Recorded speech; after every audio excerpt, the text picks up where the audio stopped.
The courage to be disliked minus Hindi summary. भाग 1, क्या तुम वास्तव में बदल सकते हो? भूमिका, जब एक युवा और दार्शनिक की टकराहट होती है, क्या दुनिया वाकई एक भयानक जगह है? क्या इंसान बदल नहीं सकते? ऐसे ही सवालों को लेकर एक नाराज, कुंठित और जिज्ञासु युवा पहुंचता है एक शांत और आत्मसंतुष्ट दार्शनिक के पास।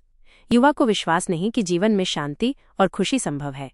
उसे लगता है कि लोग असल में बुरे हैं, दुनिया एक प्रतिस्पर्धी युद्ध भूमि है और उसका अतीत ही उसके दुखों का कारण है। दार्शनिक मुस्कुराते हैं और कहते हैं, जीवन सरल है, तुम बदल सकते हो और खुशी तुम्हारे अपने हाथ में है। अतीत से मुक्ति, मनोविश्लेषण नहीं, उद्देश्य पर ध्यान। दार्शनिक मनोविश्लेषण, फ्रॉड और कारणवाद, डिटर्मिनिज्म की परंपरा को खारिज करते हुए कहते हैं, हमारा अतीत हमें बांधता नहीं, हम खुद तय करते हैं कि हम आज कैसे जिएंगे। युवा कहता है, मैं दुखी हूं क्योंकि मेरा बचपन खराब था, मेरा परिवार गरीब था, लोगों ने मेरा मजाक उड़ाया, इसलिए मैं असफल हूं। लेकिन दार्शनिक कहते हैं, तुम दुखी इसलिए नहीं हो कि तुम्हारा अतीत दुखद था, बल्कि तुमने दुखी रहना चुना है ताकि तुम जिम्मेदारी से बच सको। एडलर का विचार, इंसान अपने अतीत का गुलाम नहीं होता, हम अपने जीवन को एक उद्देश्यपूर्ण कहानी की तरह जीते हैं। अगर कोई व्यक्ति खुद को कमजोर मानता है तो वो शायद ताकतवर बनने की जिम्मेदारी से डर रहा है। क्या वाकई लोग नहीं बदल सकते? युवक बार बार कहता है, लोग कभी नहीं बदलते, ये सब थ्योरी है। दार्शनिक जवाब देते हैं, अगर तुम ये मान लो कि तुम बदल नहीं सकते तो तुम अपने सारे दुखों को वैध ठहराते हो, इससे तुम जिम्मेदारी से बच जाते हो। यह एक जीवन की रणनीति है जो अक्सर अवचेतन में होती है। उदाहरण, कोई शर्मीला व्यक्ति कहता है, मैं लोगों से बात नहीं कर सकता, मैं शर्मीला हूं। लेकिन दार्शनिक कहते हैं, तुम शर्मीला होने का बहाना बना रहे हो ताकि तुम्हें सामाजिक जोखिम न उठाना पड़े। ये विचार चौंकाने वाला है, लेकिन यही इस किताब का सार है। हम अपने जीवन के जिम्मेदार हैं, कोई और नहीं। तुलनात्मक मनोविज्ञान बनाम एडलेरियन साइकोलॉजी।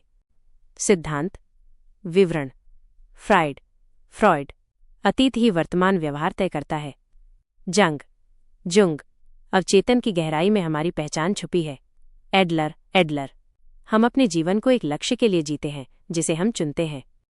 एडलर का कहना है कि हमारी समस्याएं मनोवैज्ञानिक नहीं, दर्शनीय, फिलोसॉफिकल हैं। हमें खुद से पूछना है, मैं क्या जीवन चाहता हूं? क्या मैं खुश रहना चाहता हूं?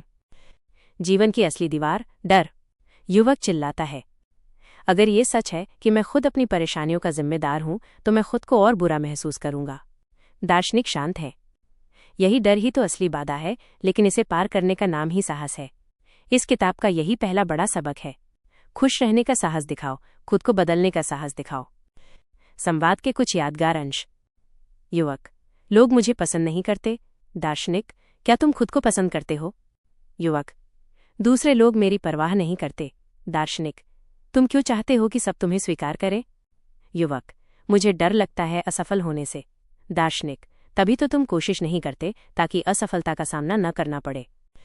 इस भाग का निष्कर्ष: 1. तुम्हारा अतीत तुम्हें बांधता नहीं है, तुम्हारी सोच तुम्हें बांधती है। 2. तुम दुखी रहना चुनते हो ताकि जिम्मेदारी से बच सको। 3. सच्चा बदलाव तभी संभव है जब तुम यह स्वीकार करो कि तुम्हारा जीवन तुम्हारे ही हाथ में है। 4. खुशी एक निर्णय है, परिस्थिति नहीं। अगले भाग में हम जानेंगे, लोग दूसरों की नज़र में अच्छे क्यों दिखना चाहते हैं, अप्रूवल की आदत कैसे हमारा आत्मसम्मान तोड़ देती है, और आखिर दूसरों को खुश करने की कोशिश क्यों हमें दुखी करती है। व्यक्ति कैसे अपने अतीत से मुक्त होकर भविष्य को बदल सकता है, और all problems are interpersonal relationship problems. इस क्रांतिकारी विचार का क्या मतलब है? भाग 2, अतीत की बेड़ियों से मुक्ति और संबंधों की सच्चाई। अध्याय 3, आप अपने जीवन को स्वयं चुनते हैं। 1. अतीत आपका भाग्य नहीं है।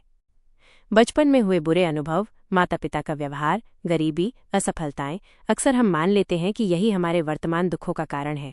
परंतु एडलरियन साइकोलॉजी कहती है, लोग अपने जीवन की परिस्थितियों को नहीं चुनते, लेकिन वे उस जीवन को कैसे जिएंगे, ये पूरी तरह उनकी चुनाव की शक्ति पर निर्भर है। उदाहरण, अगर कोई कहता है, मैं शर्मीला हूं क्योंकि स्कूल में मेरा मजाक उड़ाया गया था, तो एडलर कहेंगे, नहीं, आप अभी भी शर्मीले हैं क्योंकि आप ऐसा बनना चाहते हैं ताकि आप दूसरों के संपर्क से बच सकें। 2. कारण नहीं, उद्देश्य देखें। हम अक्सर कहते हैं, मैं गुस्सा करता हूं क्योंकि सामने वाला गलत था, लेकिन एडलेरियन फिलॉसफी इसे उल्टा देखती है। मैं गुस्सा करता हूं क्योंकि मैं सामने वाले पर हावी होना चाहता हूं। यानी गुस्से का एक मकसद होता है दबदबा बनाना। गहराई से सोचें, हम अपने व्यवहार को सिर्फ कारणों से नहीं, उद्देश्यों से निर्देशित करते हैं। अध्याय 4, सभी समस्याएं रिश्तों की समस्याएं हैं। 1. क्या आप अकेले हों तो दुखी होंगे? एडलर कहते हैं कि जीवन की लगभग सभी समस्याएं इंसानों के आपसी संबंधों से जुड़ी होती हैं। चाहे वो ईर्ष्या हो, क्रोध, डर, शर्म, सबका स्रोत होता है। दूसरे लोग क्या सोचते हैं, कैसे प्रतिक्रिया देंगे। 2. तुलनात्मक सोच विनाशक है। हम अपने भाई, दोस्तों, सहकर्मियों से अपनी तुलना करते हैं और यही तुलना हमें या तो घमंडी बनाती है या हीन भावना से भर देती है। तुलना करना मतलब है आप खुद को कभी भी स्वीकार नहीं कर सकते। 3. मान्यता की आवश्यकता एक भ्रम है। कई लोग दूसरों की स्वीकृति के लिए जीते हैं, माता पिता से प्रशंसा, समाज से सराहना, सोशल मीडिया पर लाइक्स। लेकिन एडलर कहते हैं जब तक आप दूसरों की स्वीकृति के भूखे हैं, आप स्वतंत्र नहीं हो सकते। 4. समाधान क्या है? Separation of task. अगर किसी को आपकी बात पसंद नहीं आई तो वो उसका कार्य, टास्क है, न कि आपका। आपका कार्य है सच्चे मन से संवाद करना। सामने वाला उसे कैसे लेता है वो उसका कार्य है। इस सेपरेशन ऑफ टास्क से तनाव घटता है। भाग 2 की मुख्य बातें। मुद्दा। सीख। आप अतीत से बंधे नहीं हैं। वर्तमान आपका चुनाव है। समस्याएं कैसे जन्म लेती हैं? जब आप दूसरों की नज़रों से खुद को आंकते हैं। तुलना का प्रभाव हमेशा हीनता या घमंड की ओर ले जाती है। समाधान। सेपरेशन ऑफ टास्क, यानी अपना कार्य पहचानना और दूसरों के कार्यों को उनसे अलग करना। डव प्रेरणादायक विचार। आपको ये साबित नहीं करना कि आप दूसरों से बेहतर हैं। आपको ये जानना है कि आप जैसे हैं वैसे ही पर्याप्त हैं। अगला भाग, भाग 3। भाग 3 में हम बात करेंगे आत्मस्वीकार्यता क्या होती है, दूसरों के साथ बराबरी का रिश्ता कैसे बनाएं और असली स्वतंत्रता क्या होती है। भाग 3। आत्मस्वीकृति और सच्ची स्वतंत्रता की ओर। अध्याय 5। आत्मस्वीकृति बनाम आत्मसुधार। 1. आत्मस्वीकृति क्या है? ज्यादातर लोग सोचते हैं मैं अच्छा नहीं हूं, मुझे खुद को बेहतर बनाना है, मुझे खुद से नफरत है क्योंकि मैं कमजोर हूं। लेकिन एडलर के अनुसार सच्चा बदलाव तब शुरू होता है जब आप खुद को वैसे ही स्वीकार करना शुरू करते हैं जैसे आप हैं, बिना शर्त। आत्मस्वीकृति इक्वल्स आत्मसम्मान जोड़ आत्मसहानुभूति। आत्मसम्मान, मैं मूल्यवान हूं बस इसलिए क्योंकि मैं हूं। आत्मसहानुभूति, मैं अपने दर्द, कमियों, संघर्ष को समझता हूं, जज नहीं करता। 2. क्या आत्मस्वीकृति आलस्य नहीं है? आत्मस्वीकृति का मतलब है अब की स्थिति को स्वीकार करना, लेकिन उसके साथ टिके रहना नहीं। बदलाव का पहला कदम स्वीकृति है, न कि नफरत। उदाहरण, यदि कोई कहे मैं शर्मीला हूं और मुझे शर्मिंदा होना चाहिए, ये आत्मघृणा है। पर अगर कहे मैं शर्मीला हूं और ये भी ठीक है, लेकिन मैं लोगों से जुड़ना चाहता हूं, ये आत्मस्वीकृति के साथ विकास है। अध्याय 6। आप दूसरों से न तो ऊपर हैं न नीचे। 1. बराबरी के सिद्धांत, प्रिंसिपल ऑफ इक्वालिटी। एडलेरियन फिलॉसफी का केंद्र है सभी इंसान बराबर हैं, न कोई ऊंचा न कोई नीचा। लेकिन समाज हमें सिखाता है रैंकिंग सिस्टम में जीना, प्रतियोगिता में एक दूसरे को पछाड़ना, दूसरों को जज करना। पर एडलर कहते हैं जैसे ही आप तुलना करना बंद करते हैं, आप मानसिक स्वतंत्रता की ओर बढ़ते हैं। 2. प्रभुत्व और अधीनता के रिश्ते समाप्त करें। ज्यादातर रिश्ते दबदबे या आज्ञापालन के आधार पर चलते हैं, जैसे बॉस और कर्मचारी, माता पिता और बच्चे, पति और पत्नी। एडलर सुझाव देते हैं रिश्ते सहभागीदारी पर आधारित हों, जहां दोनों बराबरी से जुड़ते हैं, न कि ताकत से। सूत्र, I am okay, you are okay. ये दृष्टिकोण हमें सामने वाले को सम्मान देने और खुद को नीचा महसूस न करने की अनुमति देता है। भाग 3 की मुख्य बातें। विषय, सीख। आत्मस्वीकृति, खुद को बिना शर्त स्वीकार करना। आत्मसुधार का प्रारंभ स्वीकृति से होता है, न कि घृणा से। बराबरी, किसी से न ऊंचे बनो न नीचले। रिश्ते, दबाव नहीं, बराबरी और साझेदारी से पनपते हैं। प्रेरणादायक विचार। अगर आप खुद को स्वीकार नहीं कर सकते तो आप दूसरों को भी कभी स्वीकार नहीं कर पाएंगे। किसी के होने को स्वीकार करना, उसके अस्तित्व को सम्मान देना, यही सबसे बड़ी करुणा है। अगला भाग, भाग 4। अब हम चौथे भाग में प्रवेश करेंगे जिसमें चर्चा होगी स्वतंत्रता की सही परिभाषा क्या है, हमें कब डर लगता है और क्यों, कैसे हम अपने डर को पहचानें और उसे पार करें। भाग 4। स्वतंत्रता, डर और साहस की असली परीक्षा। पुस्तक the courage to be disliked. इस भाग में हम अध्याय 7 और 8 को विस्तार से समझेंगे। ये भाग उन लोगों के लिए बेहद उपयोगी है जो समाज की अपेक्षाओं, अस्वीकृति के डर और पहचान के संकट से जूझते हैं। अध्याय 7। सच्ची स्वतंत्रता क्या है। 1. आज़ादी का मतलब पसंद न किए जाने की हिम्मत। ज्यादातर लोग सोचते हैं कि आज़ादी का मतलब है कुछ भी करने की छूट, लेकिन एडलर का कहना है कि सच्ची आज़ादी तब आती है जब आप लोगों की राय से मुक्त हो जाते हैं, जब आप ये सह लेते हैं कि हर कोई आपको पसंद नहीं करेगा और आपको इससे कोई फर्क नहीं पड़ता। उदाहरण, आप सोशल मीडिया पर पोस्ट डालते हैं और सोचते हैं लोग क्या कहेंगे। आप कपड़े पहनते समय, करियर चुनते समय, किसी को पसंद करने में भी यही सोचते हैं, दूसरे क्या सोचेंगे। एडलर के अनुसार यही असली गुलामी है। स्वतंत्रता इक्वल्स दूसरों की राय का सम्मान, पर उस पर निर्भर नहीं रहना। 2. तुम्हारी जिंदगी तुम्हारी है।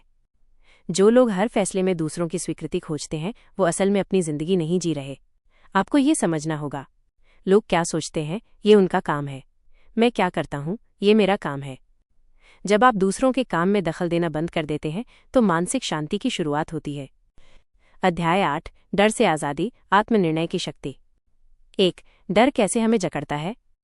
डर अस्वीकृति का, आलोचना का, अकेले रह जाने का, हमें लगातार समाज के सांचे में ढालने की कोशिश करता है। एडलर के अनुसार डर के पीछे छिपा होता है स्वीकृति की लत। अगर हम दूसरों से मान्यता नहीं पाएंगे तो क्या हम अपना मूल्य भूल जाएंगे। तो समाधान क्या है। 2. मैं खुद को स्वीकार करता हूं, इसलिए मुझे दूसरों से मान्यता की जरूरत नहीं। ये बहुत गहरी बात है।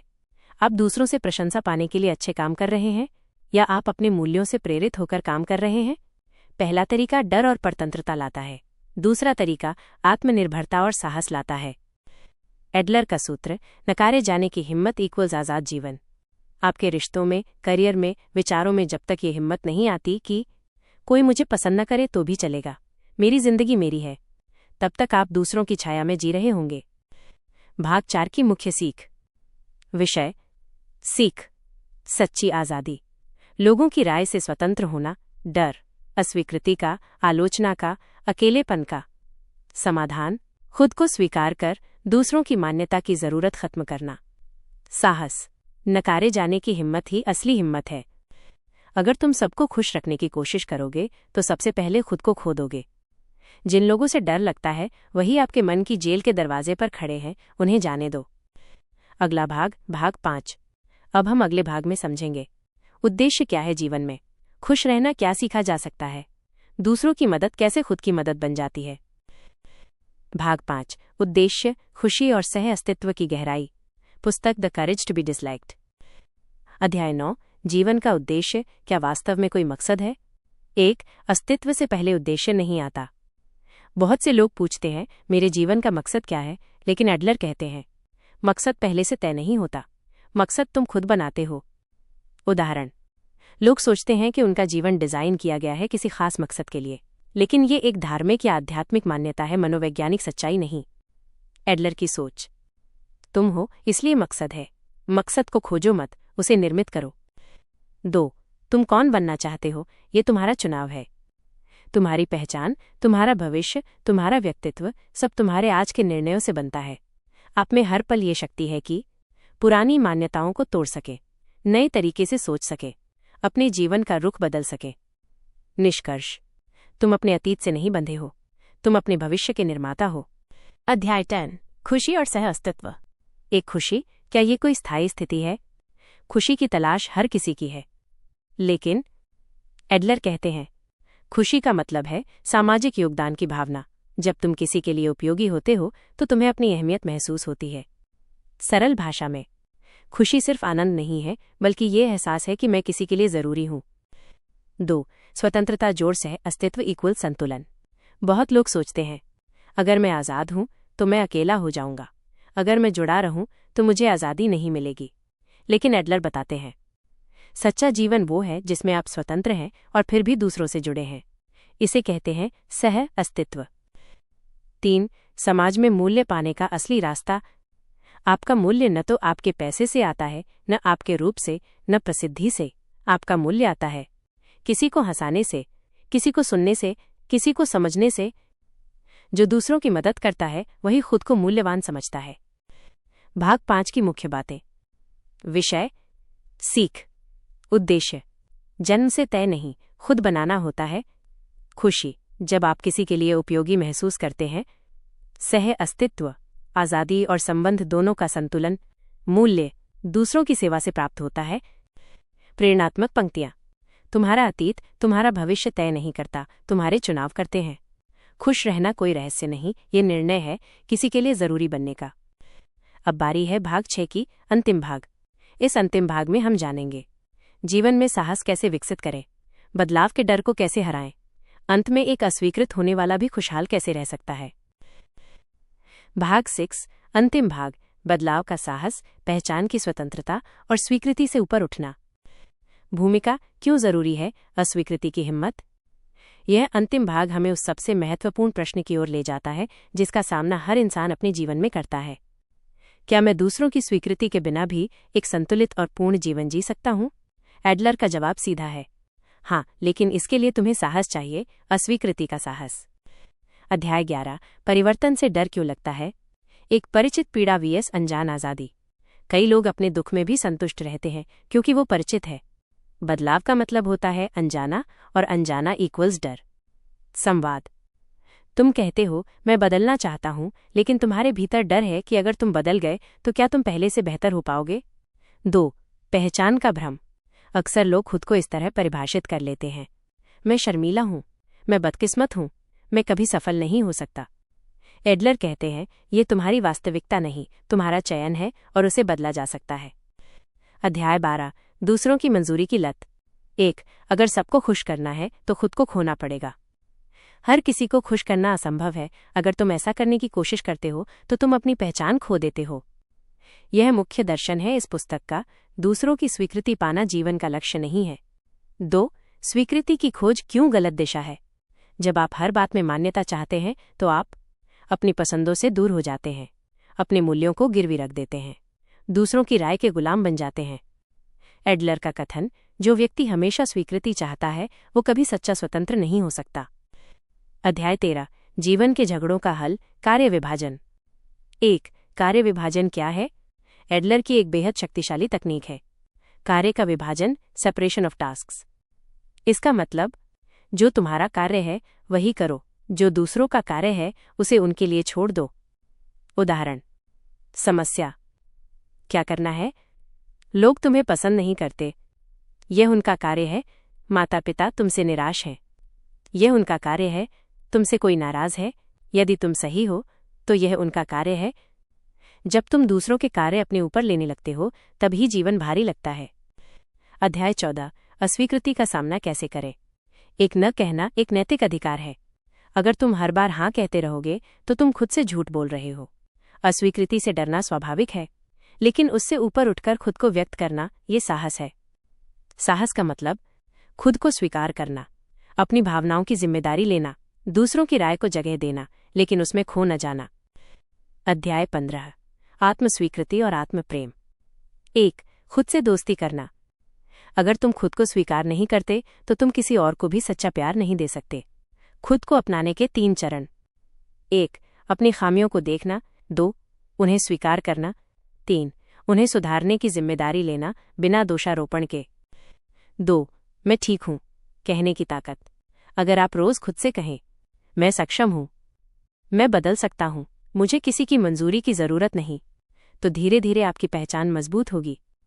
तुम अपनी सबसे बड़ी ताकत तभी बनते हो जब तुम अपनी सबसे बड़ी कमजोरी को स्वीकार कर लेते हो। अंतिम निष्कर्ष, कैसे जिएं अस्वीकृति की हिम्मत के साथ। मूल सिद्धांत, एडलर का संदेश, स्वीकृति की लत एक भ्रम है। अतीत कोई भी बाधा नहीं, उद्देश्य तुम खुद तय करते हो। खुशी दूसरों के लिए उपयोगी बनने में, पहचान तुम्हारे द्वारा निर्मित है, जन्मजात नहीं। साहस अस्वीकृति सहने और आज़ादी जीने का नाम है। अगर तुम बदलना चाहते हो तो पहले उस दर्द को सहने की हिम्मत लाओ जो बदलाव के साथ आता है। तुम्हें सबकी स्वीकृति नहीं चाहिए, तुम्हें खुद से सच्चाई चाहिए। दूसरों को खुश करना बंद करो, खुद को सच्चाई से देखना शुरू करो। समापन, अब जब आप इस पुस्तक की समग्र सोच को समझ चुके हैं तो याद रखें, the courage to be disliked का मतलब सिर्फ अस्वीकृति सहने का साहस नहीं है, बल्कि ये खुद को खोजने, गढ़ने और बिना मुखौटे के जीने की हिम्मत है।